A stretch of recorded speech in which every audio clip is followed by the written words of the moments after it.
One of the things I think I'm sort of known for is that I'll talk about anything at any time to anyone, and as truthfully as I can.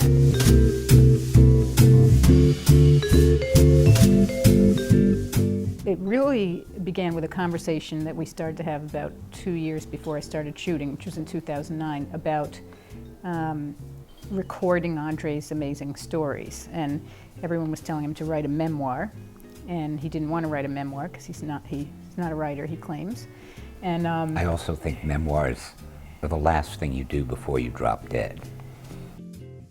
Underneath that was the idea to make a film that was about his work, but also was very personal and really explored the public persona of a person as well as the private persona of a person.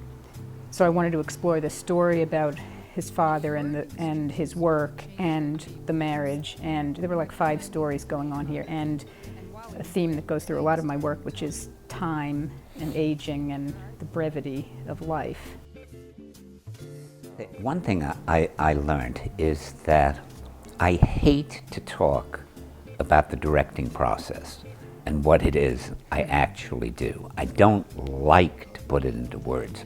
The creative process is such a mysterious one, and in my entire life I've only met maybe 7 directors who I could say really understand the art of directing. It's a very mysterious art, but Cindy forced me to articulate. There's a sort of whole section where he is articulating about the work and some of the specifics of the work that I really well, like he said, he doesn't really talk about it. So I had never heard him. I knew what he was doing because of the things I watch when I sit in rehearsals, but I never heard him really explain any of that. So all of that was new to me and really exciting to me. You know, the working process had to be in the film. I think there is a whole theme in the film about Andre's life and work merging, and that's true for me with my work too. I think part of what's interesting about the theater is it doesn't last. It disappears, and it's only remembered vaguely in the audience's memory, and they are not around for so long, you know. It's wonderful to have this recording of the rehearsal process. And the process is always what's the most important thing to Andre. He gets depressed when the play is about to open, really. I'm always a little sad when it opens. Yeah, it's like the fun is over. So there was something about documenting the fun part. One is always nervous about going somewhere. I'm nervous about dying.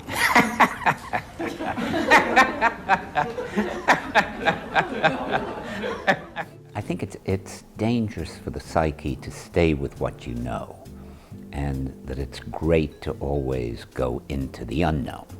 And of course, when you come into this world, you come into the unknown. And when you leave it, you go into the unknown. And I think for an artist, it's very, very important to leave behind what you know and to go somewhere new that is sometimes sort of scary. I'm always surprised by theater people who have a painful time, because it would be so much easier to make so much more money doing something else. So if you're not going to have fun, why do it?